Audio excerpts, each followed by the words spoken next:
section, and there's 10,000 magazines. I've only gone through 3,000.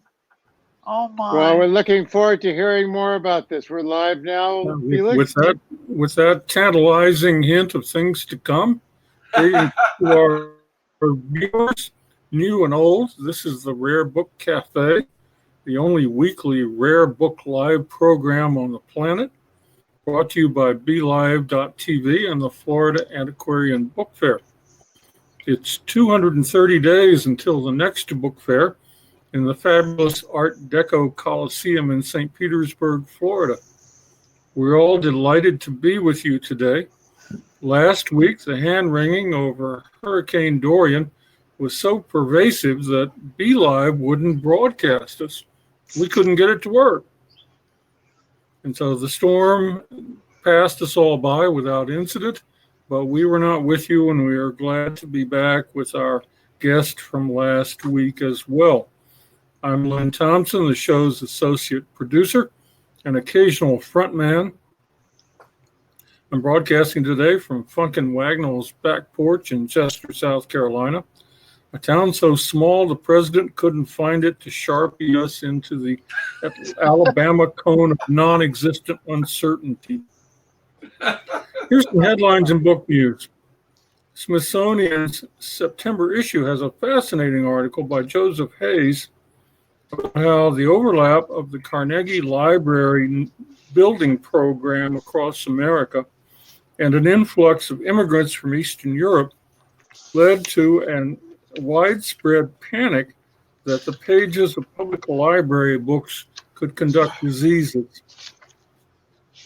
In other Carnegie Library news, John Schulman and Greg, whose last name now escapes me, accused of stealing, buying, butchering, and selling over $8 million in rare books and prints from Pittsburgh's Carnegie Library Rare Book Room. It won another delay from a Pittsburgh judge week before last. The prosecutors are alleging a pattern of conduct by the defendants over 20 years that comprises one huge theft of some 320 works, while the defense lawyers are demanding to know when each one was stolen by the two, something which, in fact, only they know, and which has already been Ari, the curator of the Rare Book Room, who sang like a bird when the police came to see him. As the judge did at the last hearing in February, he told the parties to try to work it out. A 2019 trial seems highly unlikely. In other news, it's common for the mandarins of the rare book trade to say real collectible books stopped with about World War II, and everything since is just trash.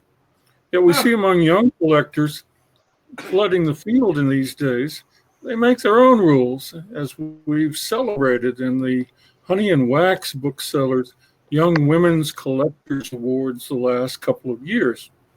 These young people know, as I have long argued, that you should collect what you like and that you should collect things where no one else is going, like LGBT books, romance fiction, and then sit back and wait for the market to come to you.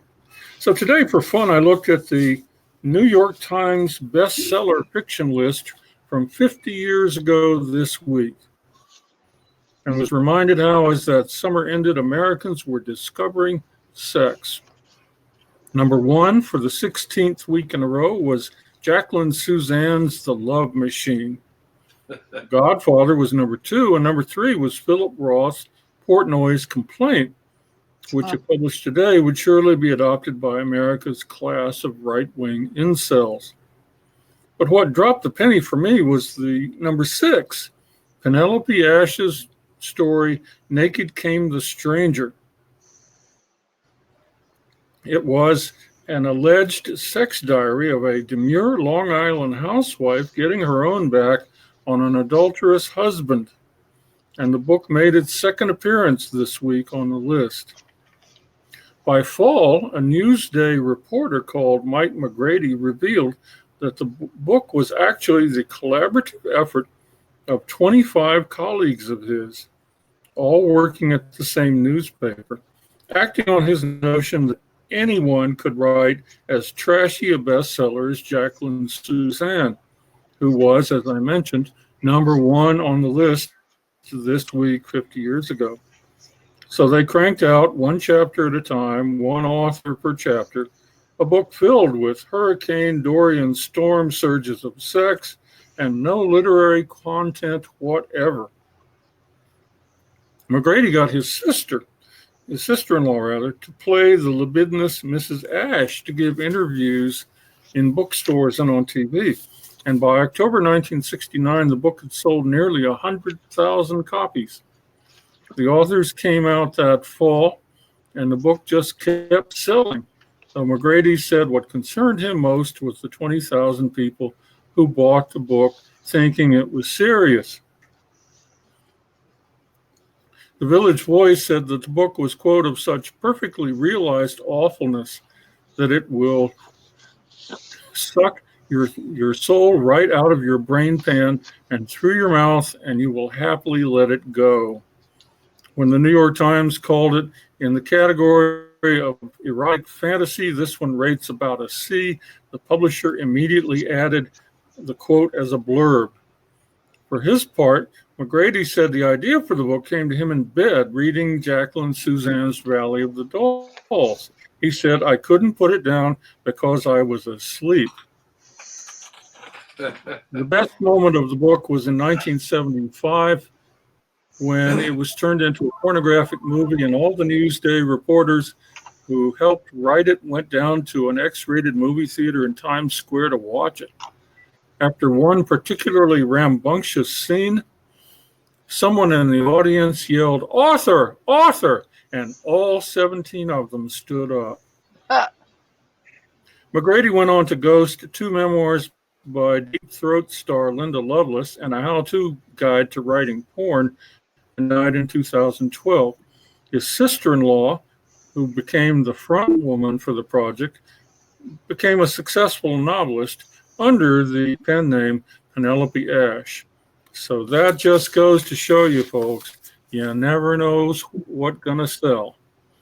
In fact, just recently, the French government blocked an overseas sale of the original manuscript of the Marquis de Sade's 120 Days of Sodom on the grounds that it has now, after 200 years, become a national treasure. And now that we've wallowed in the gutter for a bit, it's time to hear from Alan Smith, who is unveiling a new book fair limerick contest in which I lost all interest when he said that absolutely no entries could begin with "There was an old lady from Nantucket." Oh, it takes all the fun out of it. Well, that's what I said, and I'm waiting for Alan to show up here and drop me into purgatory so he can explain this puritanical project. There we go. No, that's lost easy. There he is. There's our boy. Here. Well, Make me there go we away. go. Well, with that, I think it's important to understand that we are probably playing with fire here because of the randy nature of some limericks, not all limericks. But what we're doing is offering free tickets to the Florida Antiquarian Book Fair, which isn't until April. But we're going to do this we're going to have fun with this for several months here. And what we're doing is, in Thorne, I'm sorry, but I have to send you away for a moment just so I can bring this graphic in. But you will all be back here shortly.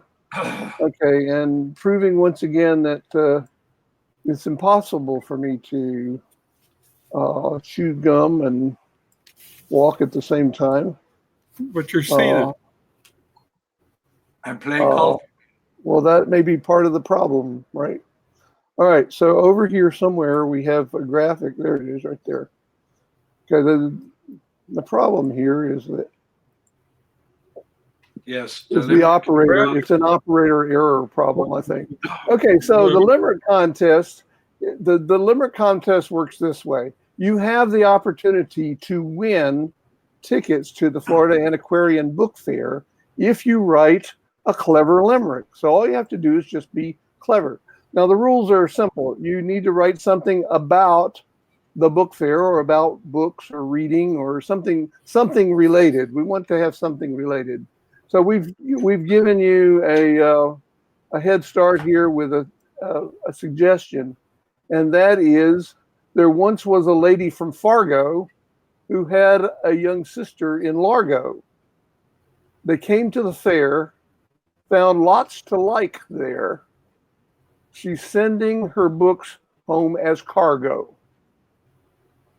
because, of course, she found so many of them.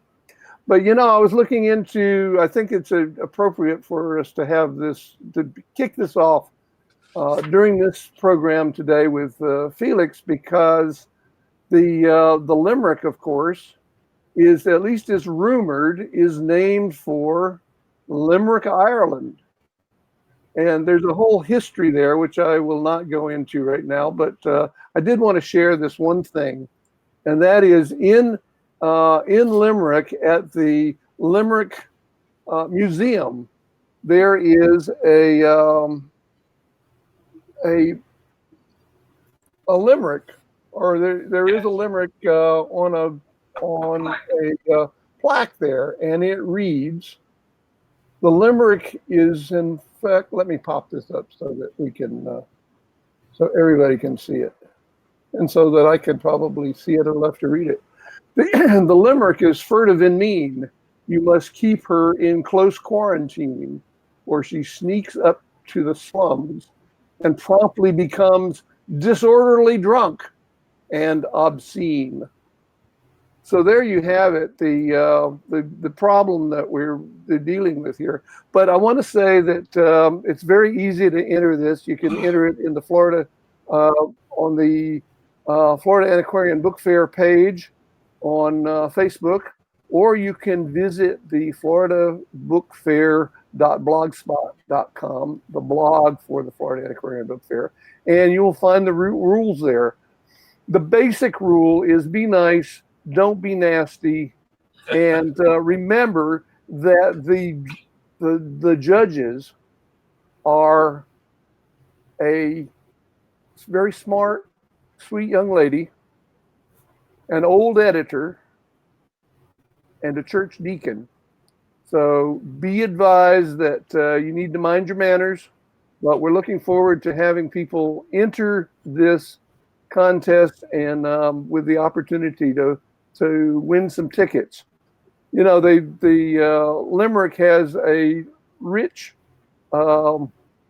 history that I'm not going to go into right now, but just suffice it to say, we'll probably visit some of this later on, but suffice it to say that James Joyce, Ogden Nash, W.H.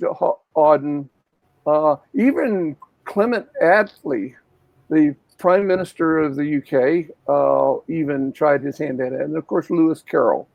So there is a great history of limericks in literature, and I think we'll be having a great time with this. So I just leave you with that. Invite you to enter the contest, and Felix, you're welcome to enter it as well. We'd be glad. If the prize is a Sharpie pen, I'd be happy. I have one here that I'd be glad to hand to you. Please. There you go. All right. All right. So that's all I have. I'm going to pop out, and I think it's time for Edie, who is much more beautiful than I, and has much more interesting things to say. And I'm sure she'll be able to mollify her friends on Cape Cod who wonder why they can't enter the limerick contest. Because once you strip out Nantucket, you got nothing. Am I on now? Yes. Oh, thank you, thank you. Well, here I am to talk about miniature books again. And today I'm going to start out, Karen Nyman put out one of her wonderful, wonderful catalogs. And I've talked about them many times before. This one is honoring Robert E. Massman. He died in 2013 at the age of 89, but was a member of the Miniature Book Society, and Yeah, well, it was one of Karen's mentors. And Karen, in her catalog, will list title, author, year of publication, the number of copies made, the kind of binding, the description, the height and width, and the price of the items. And in this catalog, she will also have illustrations of several of the items offered. And with each one of these is all of that description. I have suggested in the past that you Google her site, that you use her catalog as a learning tool, as I do, and I think that you will be fascinated by it. And Robert Massman was a wonderful member of the Miniature Book Society. A lot of his items are his personal history items and different other collections of his. So that catalog is something that I would definitely recommend. The second thing that I'm going to do is to show a miniature book. Now, this miniature book is entitled A Scrapbook. I've shown you some that are extremely expensive, and this is something where someone punched holes in the side, did like cardboard cover and back, and the pages inside are blank. Mm. And nonetheless, it qualifies by all descriptions as a miniature book.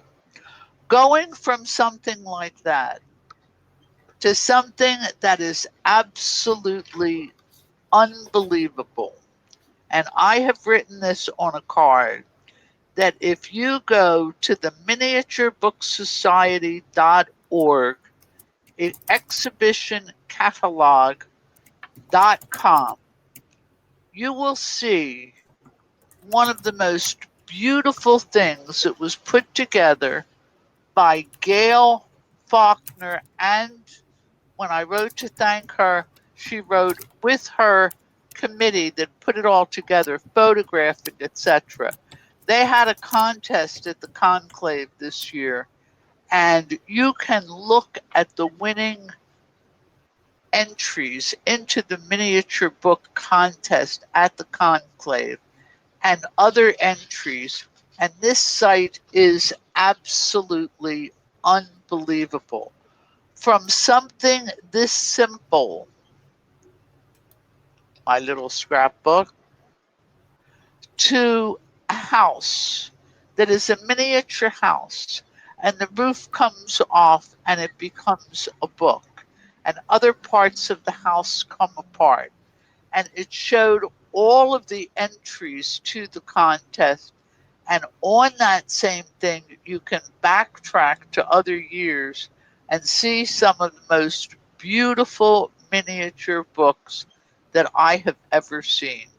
So, again, my suggestion to you all is to take your pen or your Sharpie and write it down, https colon two diagonals www.mbs, that's for Miniature Book Society.org, diagonal exhibition hyphen catalogs. That's all one word. I was absolutely mesmerized, but certainly not as mesmerized as I am with Felix. And if I seem very happy today, it's because we missed that hurricane. We got lucky.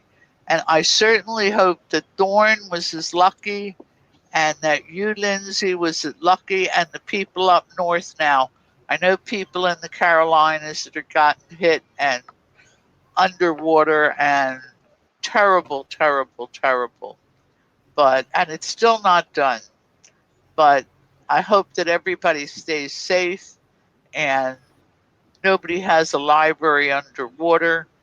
And the only other thing that I would like to say is that thief is still running around in Florida that stole credit cards and bought an Alice in Wonderland and bought a Great Gatsby with stolen credit cards, and now is running around in Florida trying to sell them.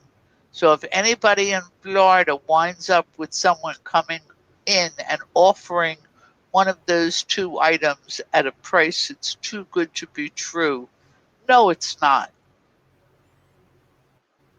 And that's my entry for today. Oh, thank you, Edie. That was great. And I guess we're probably going to have to hear what Felix has to say about. There's credit card fraud as they're in Ireland and all that, but I'd rather hear about the wonderful books you found. We don't need to talk about crime and horrible things. There's enough of that in your books. Tell us about your crime books or something. What have you got? Well, obviously everyone's safe. We did hear about Doreen, that hurricane, so obviously everybody be safe, please. Yes, 2 weeks ago, I had a strange knock on my door, and elderly gentleman came to the door and wanted to see my collection. And while we were talking, invited me to come to another town about 40 minutes away to come and see a collection. And I thought, this is unusual. I thought he meant a collection in the sense in someone's attic, a few books. I see a dime a dozen. And so I made arrangements and I traveled down and went with him. And I was very cautious for fear I'd be dumped out with a donkey on the side of a road or something. So I was very cautious. But I got there. I was taken to a rural warehouse in which there were massive crates filled with books, magazines, everything, more than 100,000 items. And it That's belonged a to lot. And I think I underestimate the number. That's a very low estimate. I think it's far greater than that. But the astounding collection of magazines in one crate exceeded quite a few thousand. I'm absolutely gobsmacked with the quality and, of course, the rareness of the magazine world, which is something I normally don't deal with. But, of course, to people who collect vintage magazines are a whole world on their own, similar to Edie's collecting the miniature books or people collecting Bibles. I don't know in the States. I guess there is the comic books. I guess the vintage is quite collectible, isn't it? Very much so. It's quite a big world. But most of the titles were Vogue magazine, a lot of French magazines that only survived to the Second World War and then were wiped out because of the Second World War, because paper, you couldn't get paper. Paper was rationed. It was only used for the military, whatever. But some fabulous fashions, everything fashionable from the 1940s back to 1890, and even some magazines going back to 1860. So there's quite a range to see. But it's the diversity of magazines, the clothing, style, perfumes. This is just an archive that I just a godsend. It's one of the most beautiful things I've seen. It's astounding. I haven't even come to the books yet, which of course is another is another collection, which will take me, I think, about 2 years to sort out. You're going to have a great 2 years. If you happen to need somebody to come over and relieve you for a while, I'm sure you could get probably half the American book dealers to come over on the next flight. Well, you'll all be welcome as long as you don't invite Mr. Mike Pence to come. We'd all be pleased. Steve, very nice. Hey, Felix. You're looking very well. Yeah, you too. And I see a new room in your house. Well, there's always new rooms in my house. I've expanded the house, so there's new rooms in the house. Are we going to get a concert? Are we going to get a concert? Is that a piano in the back? Yes. Oh, wow. Wow. That looks really interesting. I play very well. That's I'm sure you do. That's about 150 years old, that piano. Yeah. Yeah. Well, all right. I challenge you to chopsticks. That sounds very good. I'm glad you survived. I was thinking of you in spirit. I could imagine you must have escaped in a sense. I made a New Year's resolution, a hurricane resolution, 2 years in a row. But this week I'm keeping it. I'm not keeping books in the house anymore. It was like because we're 25 feet from the bay and 18 feet above that. And it was just, I always say the windows hold up. We got a flat roof. Will the roof hold up? If we had been hit with gale force, those 110-mile-an-hour up winds coming off the bay, that would have taken the roof off this house in a minute. The cinder block structure would have stayed. Not worried about that, but it's just not worth it. The warehouse is inland. It's above ground.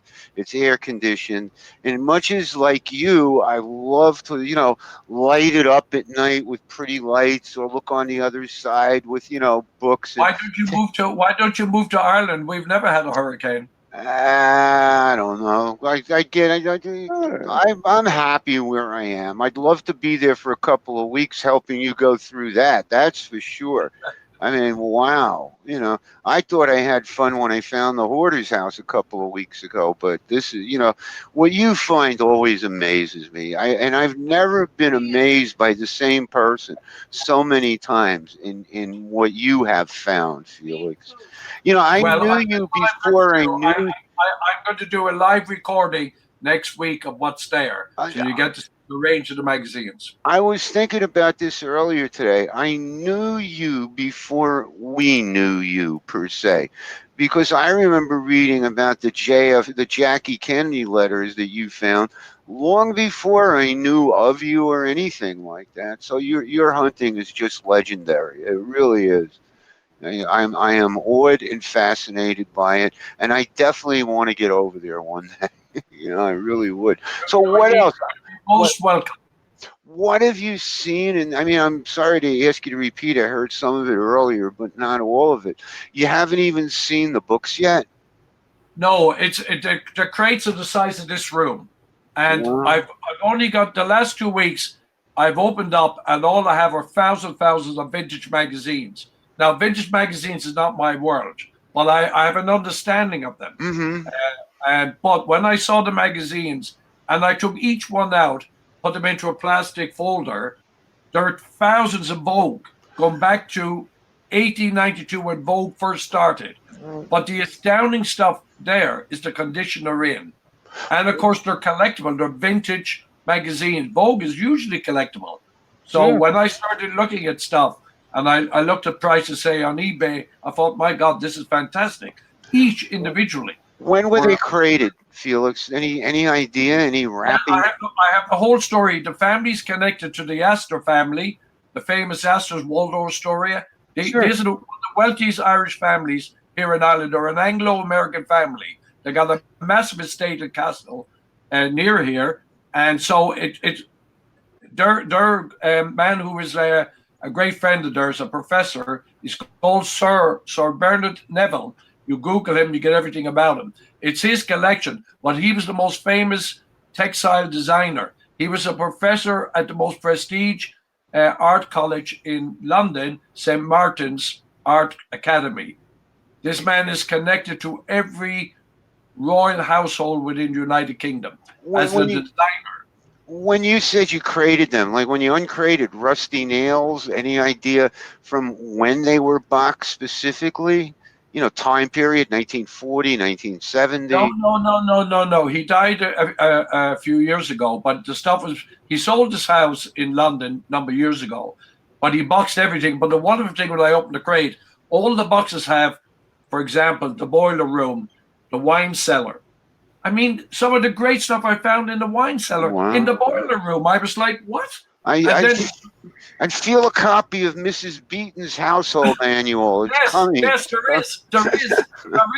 there is first editions of them. There is, published by Sam. Yeah. And they're that big. They're fantastic. And this is the stuff that I've got the first crate. That's one crate. And I spent 2 weeks on that. And now I got to catalog everything. I got to photograph it all. I got to write a note on each magazine. And then I got to put it for sale. Wow. I assume. You assume?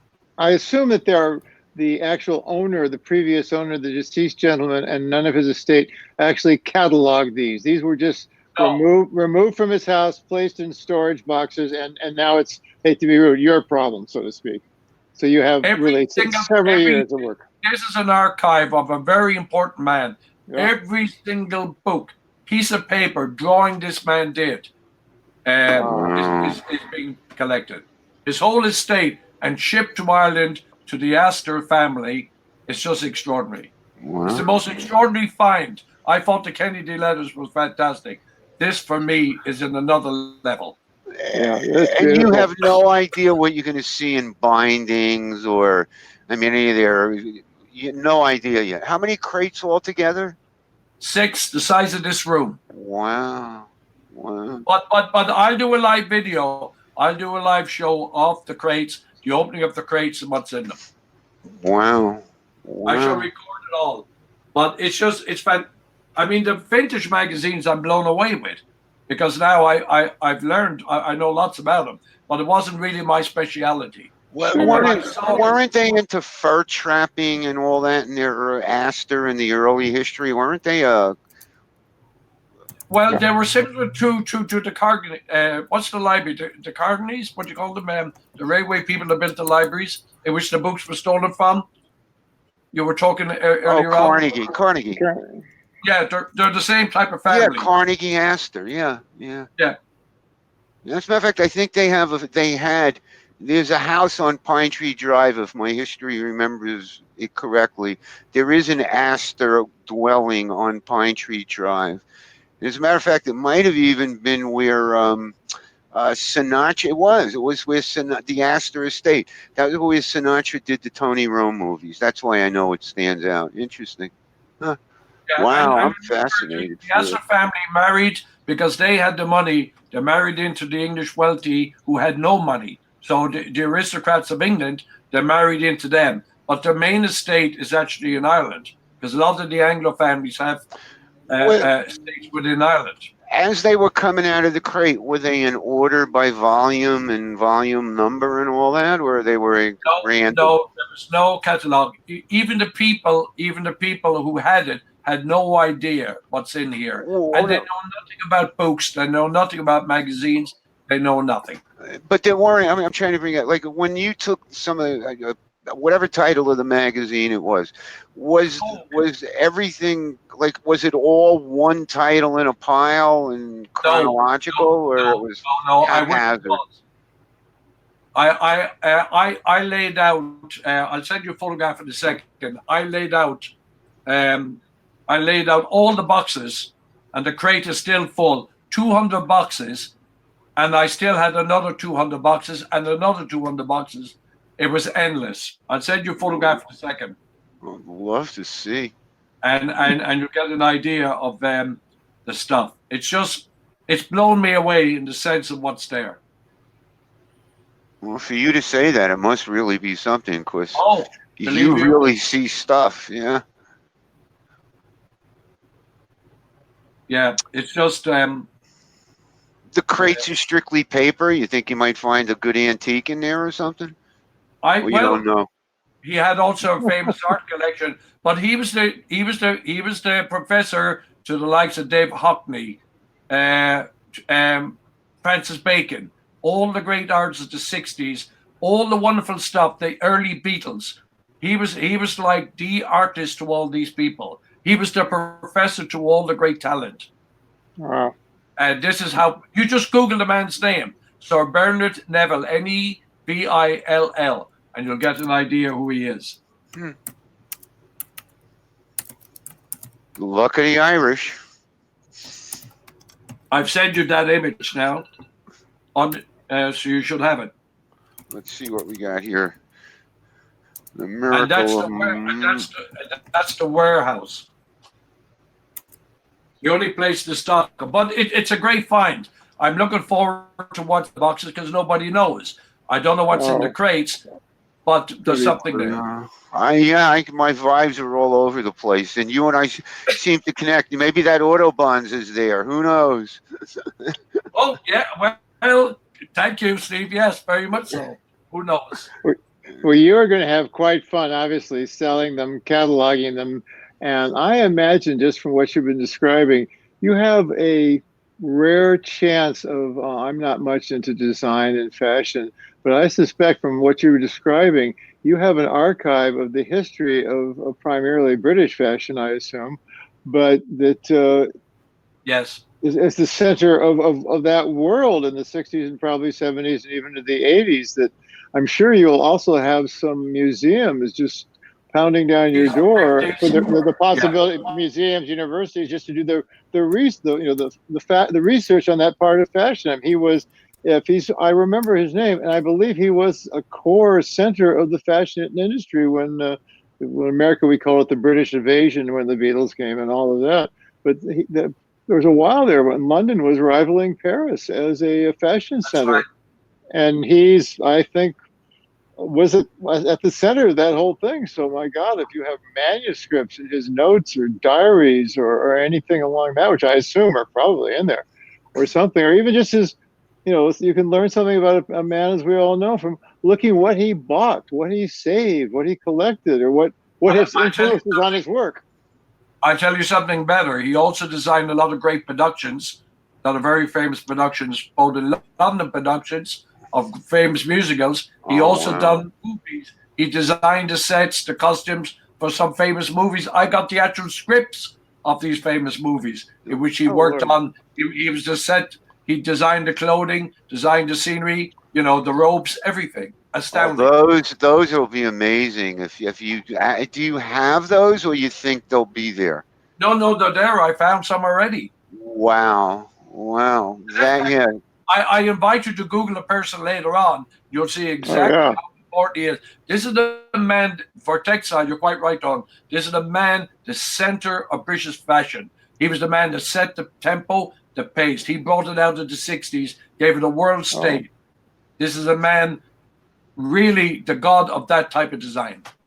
I'm going to go off screen for a second. I'll be right back with something very funny. Right. Well, while he's going off, I want to.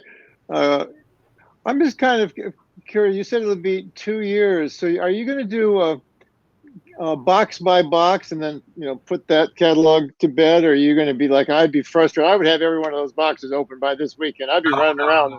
No, it's impossible. It's impossible. I know. I'm kidding you. If Steve downloads the image I sent him, he can show you. You can see it's in an airplane hangar practically. The boxes. Oh, wow. So I've opened one crate and all the boxes around. I had to bring in new boxes because the other boxes were deteriorating, and I don't any dampness and I don't rain or anything else. I got it right here. Let me tap to down. While this is downloading, let me show you something. You know what the difference between hunting in Ireland and hunting here is? You and I must be kindred spirits, because I've got a couple of hundred fashion books right now, but they're all modern. They're all modern. I mean, I got to find Ole Cassini's wedding dress and other things. The hoarder's house, Ole Cassini's wedding dress. The house we went into was a hoarder's house. She was into fashion. Unfortunately, it wasn't as vintage as yours. Well, this is the man that designed fashion. This is the man that designed the cloth. He done the designs. He was the professor of the most prestige art academy in the world. And William Morris sent him signed textile catalogs. He's got all his catalogs. He has all his catalogs. Every catalog on that is in this collection. Unbelievable. Well, especially I have go ahead. I have a personal question for Felix, and it's you've obviously ruined your birthday and Christmas for the rest of your life, right? How are you going to top this? You have. I always joke in the business, every day is Christmas for me. But my God, you've hit the grand slam of Christmas presents forever. Well, remember, I was injured. A book fell on my head. Look at that mark on my head. Look. Oh well. I want to know what day the BO hits, as in the burnout. You're going to hit a burnout on this. Come on. A couple of days, I don't want to look at you anymore. I mean, yeah, and then come right back to it. Yeah. Oh, yeah. No, you take a day off. As you said, you have a couple of years, and I assume you obviously are a very eclectic gentleman, so you have other irons in the fire, if you will. but this will No, be this your is- this will be your you'll be core This is for keep you years. occupied for sure. Yeah. I've worked If the it's- last 2 weeks. I've only taken one day off. That's Sunday. Well, it's I'm so allowed. upset with this. I mean, from 9 in the morning to late at night. I'm there all day. It's a big job. It's only me. It's only Where me. are the I mean, if it's not a trade secret or a classified location, how much space? These are 9 crates that you're saying a room size. Where do you store the crates? You have the photograph of it. I've Oh sent you yeah, the image. I'm sorry. I got lost. Hold on. Let me pull it back up. Oh my God. Okay, let me see if I can get. Oh wow. That's the image. Do I need to bring it closer? Wow. In actual fact, if you can upload it somehow, you get a better sense of the size. Yeah, Of it. Oh my probably better, God. Steve, That's send a that Gaylord's down. Gaylord. Holy mackerel. Wow. Well, it couldn't happen to a nicer guy. Recording and send it to you next week. I'll do a few minutes, talk about it, and show you so you can all get to see it. That would be What wonderful. magic can I do Appreciate to that. send it somewhere? Forward. Forward. Okay, here we go. Hold on. I'm forwarding it, and I am including the message. Let me get my stylus here. I'm sending it to Thorne. I'm sending it to Lindsay. Yep. I'm sending it to Alan.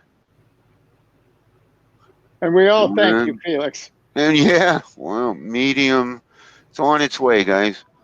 I realize Ireland. I did not know you'd never had a hurricane. But is this? Do you have? I'm assuming the facility here is air conditioning or humidity, or is that a concern in Ireland for humidity, air conditioning, and stuff for paper? No. No. I mean, I've been to Ireland. I just don't remember. I mean, when I was there, it was lovely. It's the summer. It wasn't hot, and I'm right here, right now, right today. It's my God, it's 85 degrees and 80% humidity. Or you leave a couple books outside this afternoon, and you don't want them tomorrow. That kind of thing. So you don't have a preservation issue. No, well, dampness can be a problem, but my house is quite secure.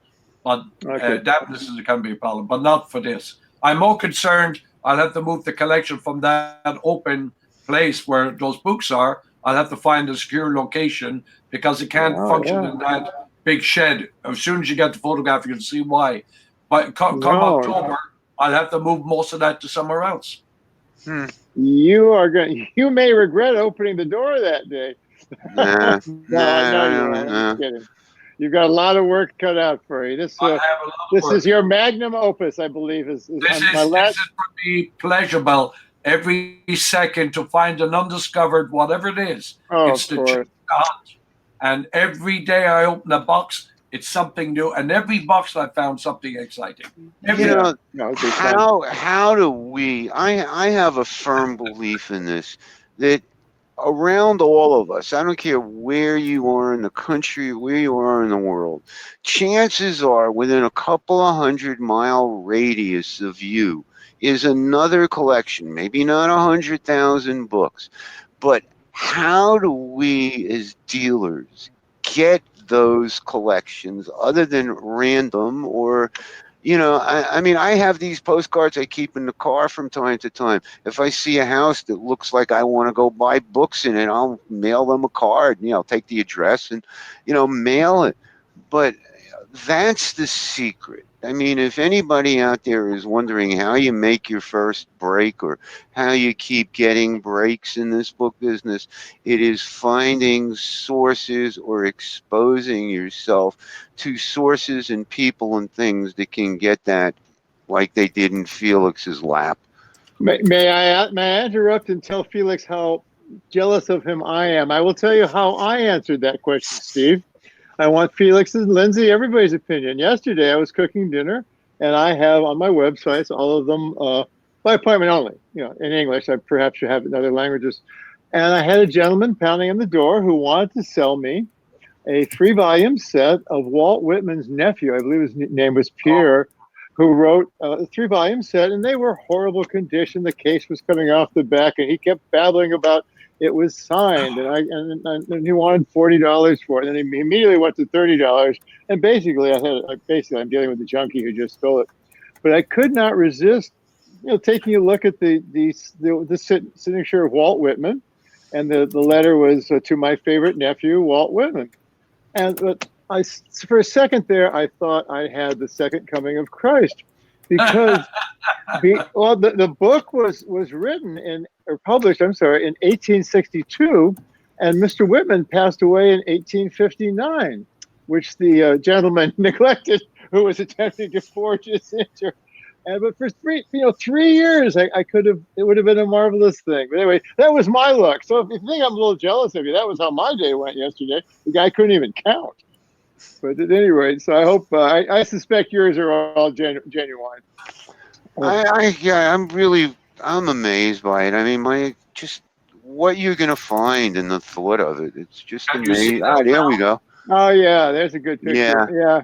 I mean, boxes after box after box with and every size one of those them. crates in the back. I put them in that box. But look at the size of the crates. Yeah. Oh boy, those are. I hope you have a very large and trustworthy crowbar or some way to get in. Oh, I'm sure you do. You ought to charge to let somebody open them. Yeah. I'd pay. I'd pay a fee. No, if I were you, I would I'd throw a couple of nasty dogs in there tonight. Though you're gonna have all these people. This crate in the center was full of magazine, no boxes, but all those magazines. You see it? Just stacked on top of each other. Wow. Yeah, I'd like to see a clear image of. Oh, okay, I see what you're saying. Yeah. I misunderstood. And again, you're saying these magazines started in like 1900s and back. Oh yeah. No, 1860. 1860 and back. Wow. The oldest I found is 1860. Okay, so is there a volume 1, number 1 of National Geographic? I'm going to make up a list. Here is some of what I found. Yeah, these are all. This is, from what I remember, these are British. No, it's Life magazine, Post, College. So these are American magazines as well as British. Oh, interesting. Or UK. Interesting. That's Marilyn Monroe. Oh yeah. Life, Volume 1, number 1, Margaret Bork White, The Aswan Dam. Past there, it's kind of tough. And the other one, these ones are right now. This type of stuff. This is classical. Can you see that? Little shiny.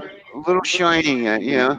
Now we can. Now those are earlier Vogues. That's a different story. Yeah, beautiful this is artwork on the cover. From the 20s. Yeah, now that you can tell just by the artwork on the cover, that is a much more desirable issue. Yeah. You know, the other ones after 40 and 50, 1940 and 50, most of what you're going to find, except for like a Maryland issue or something that stands out on the cover, are birthday present kind of issues. But the stuff back before 1900, or the 20s Vogue fashion stuff, that's really nice. What year is that one, Felix? Yeah, very nice. 1935. Wow, yeah. Yeah, the hair and the makeup and all. A lot of notable artists did the covers on those. Yeah, they're quite famous, the artists. And this one I found. And the adverts. Some of the advertisements in those should be pretty powerful too. Yeah. Yeah, they sell for about $400 or $500 each. Wait a minute. That Vogue from 35 is a $400 magazine over there? More? No, it's about $500. Really? Yeah. Wow. I'm going to double check myself. I might be out of date on that. A 1935 Vogue? Yeah. It's been a while since I've looked them up, but I wouldn't hesitate to doubt anything these days. Yeah, I'm developing a site as well, a vintage magazine site, to display them better. I expect within a week I'll give you the link to the site. I'll have 1,000 up within a week. By coincidence, I will tell you, if you don't have any from 1980 up, there are piles of Vogue magazine in the hoarder's house from 80 up if you want to fill in a gap. No exaggeration on that. we tossed so many. We couldn't keep the magazines even if we wanted to. There was nothing there worth keeping because they were all new. But we can honestly say, for all the right reasons, nobody ever threw anything out in that house. But for all the wrong reasons, Yeah. nobody ever threw anything out in this house. And nothing is thrown out of my house. No, here too. I'm talking about the not our personal house, but the house that I've been working in. It's fabulous. It's always the find. It's something new and exciting. But you're all welcome. I told you, anytime you're passing through to play golf in Ireland with Mike Pence, you're welcome to visit me. You got the wrong one for the golf course. Give me a driving range, but not a course. Actually, my daughter is getting married in Florence, Italy, next summer in June, and I was in the process of booking flights today, so I may take you up on that next summer. On my, I think Aer Lingus still goes through Shannon, right, as a connector flight. Are you near Shannon? Shannon is less than an hour from my house. That's what I thought. Okay. Felix, on a serious note, how long do you think it'll take you to go from stem to stern on this?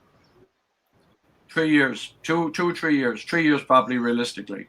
Yeah, I didn't hear that earlier. And you plan to do this on a pretty much daily basis. What about other buying? Will this affect other buying? I mean, come on. He's only one man. He's superhuman, but he's not God. It's just me, Steve. I have to do. I mean, I don't know what I can say and do. I know. I know the feeling, Felix. There'll be a dozen castles between now and then. I got to see. You know what they say? I don't know if they say it in Ireland, but here they say, when it rains, it pours, Felix. You might be in a world of hurt here. Don't answer your door tomorrow, man. You could be really in trouble. You're going to have to start screening your phone calls. I was lucky as home when that man knocked on my door. Was there anything? Did you ever have anything close to this? What was the closest number in a buy that even comes close to this?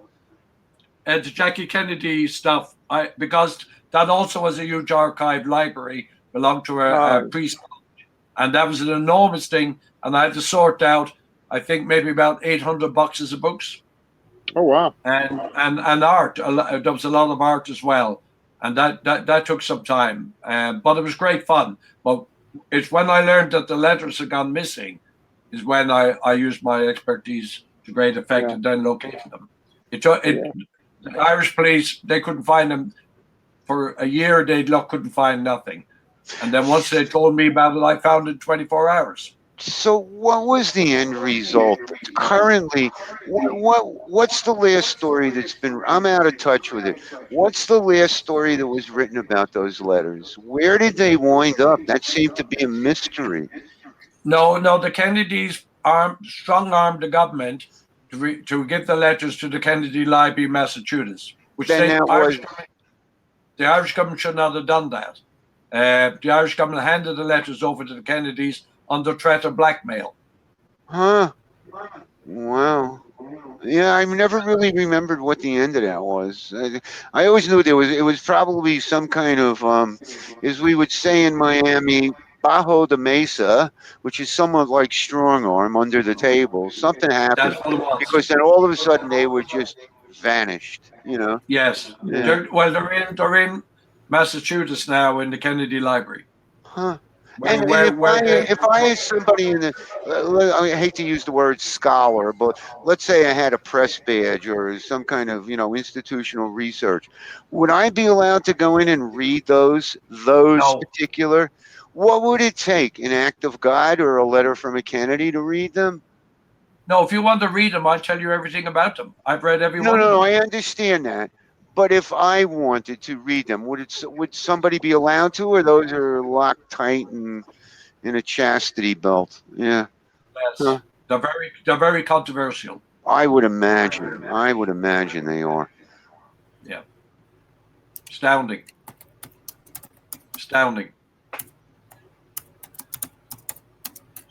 So I gather you've got a routine for a while. Has this interrupted anything for you, or you were just kind of coasting along?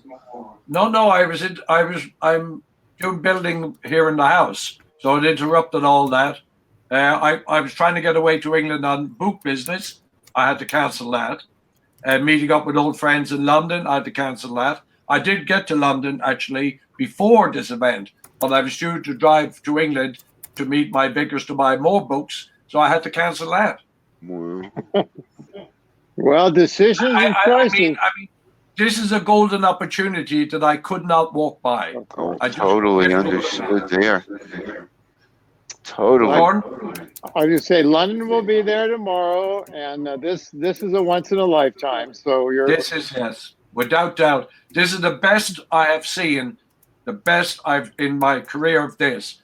This is the biggest, the best, and I'm hoping that the other boxes does gold. I'm certain there is.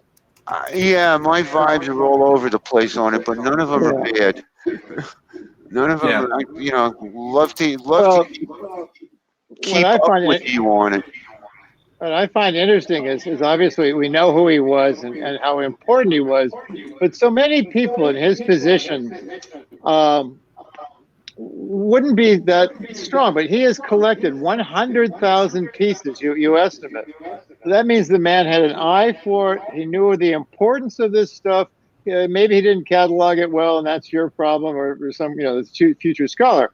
But the guy, obviously, you don't keep 100,000 books or even 50,000 books unless you're, some of them are going to be junk, obviously, but there's a lot of stuff in there, I'm sure, that were key to his career. This is a man who left 35 million to a servant who looked after him for the last 10 years of his life. Interesting guy. This is a man who had money, was not an issue to this man. So that's why the collection is going to be good. Because if he had that money to give to a servant, this is a man, when he bought stuff, bought the best. You're going to have a good time. Only fantasize, but I will have sweet book dreams tonight. Thank you very much for that. In that fact, that's about $40 million he left to the servant who looked after him for the last 10 years of his life. That's extraordinary generosity, and that's only a portion of his estate. He had no one else to leave it to, the rest of his stuff. He left the rest to his godchildren. And he left $1.5 million to them. But they already are billionaires. So he just gave them pocket money. Oh, Felix, just as an aside, are you going to do anything with the Scotch auction that's coming up on the 27th? There's an auction of Scotch on the 27th of September in London. Where? Christie's. They're taking out. I think I saved it. Here it is. I knew I saved it from one show to the next. I wanted you to know about this.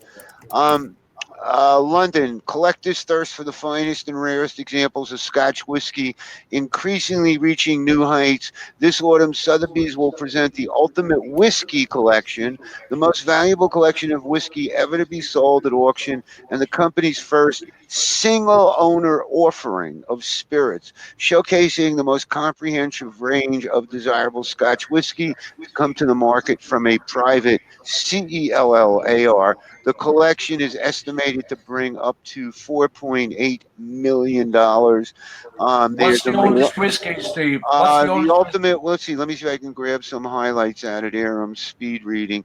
The ultimate whiskey collection is defined by its strongest representation of the Macallan bottlings, comprising half of the lots in the sale, and with a combined estimated value of 2.2. There are other Macallan cask number 263, 40 bottles, Valerio Adami, 2 bottles, Michael Dillon, and a bunch of others. If you get, it's from 9/7. It's today's. 100 years old Scotch whiskey eggs. 100 years old. I know, and that's not your only 100-year-old bottle. If you want to see the whole article, Felix, it's on artdaily.com news today. Just Google it, artdaily.com. And just for fun, everybody listening, and you too, Felix, you should subscribe to it. It's free. It's a great source of material for stories. Okay. And whiskey.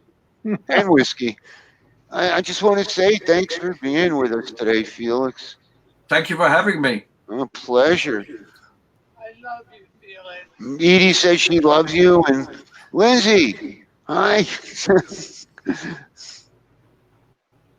What are we doing here? Are we running the finals now? We are winding up the show. We're glad to have Felix join us again. It's always a pleasure.